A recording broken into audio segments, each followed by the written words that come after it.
We're now less than a day away from Super Bowl XLVIII. It's the best team in the NFC, the Seahawks, against the best in the AFC, the Broncos.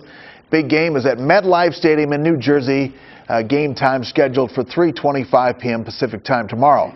KGW's John Canzano is covering Super Bowl XLVIII. He joined me a short while ago for a Q&A from New York City. Well, John, the excitement's been building all week. What's the atmosphere like the day before the big game? Yeah, a lot of rhythm to a Super Bowl week. The teams get here, we go through the media stuff, and then, really in the last 24 hours, fans have started to show up. You're seeing more Bronco fans, more Seahawk fans on the streets. It's jam-packed at Times Square. I mean, shoulder to shoulder as you go through the crowd down here at Times Square. Everybody talking about the game, and finally we've got a football game coming on Sunday. The teams are in lockdown, though, right now. Seahawks, Broncos, shut down, team meetings, and sequestered in their hotels.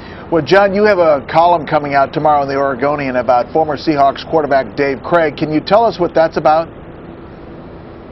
Yeah, it's really interesting. I talked to Krieg.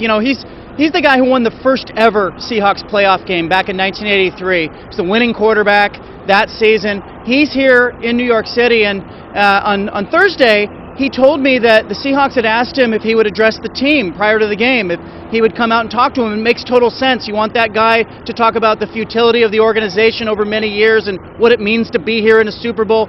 He told me he was going home. He had declined that offer, and I thought that was really surprising, but it was interesting. He was here to talk about the Special Olympics, and he said that that was far more important to him than a Super Bowl. He wanted to go home, watch the game with his family, still a huge Seahawks fan, but he really wasn't buying into the hoopla of the Super Bowl, and I thought that was pretty neat.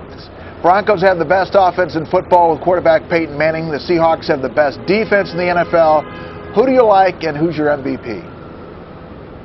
Well, I feel like we've seen this before. Don't the Seahawks remind you of the teams that win Super Bowls? The New York Giants teams, the Baltimore Ravens that ran the ball and played defense with Trent Dilfer at quarterback. They remind me even of last year's Ravens and the Tampa Bay Buccaneers who had that great defense. That's what the Seahawks do. They run the ball, they play defense. I've seen Super Bowl champions do that. I like the Seattle Seahawks to win the game. I think Peyton Manning, it's a one-man show. We've seen that fail in the past in Super Bowls with Tom Brady and John Elway. I think it'll be a real close, entertaining game, but I like the Seahawks, and I'll take Marshawn Lynch. If you're picking the Seahawks, you got to go with their horse. Marshawn Lynch is your MVP. There he was, beast mode. Thanks, John. Great job as always.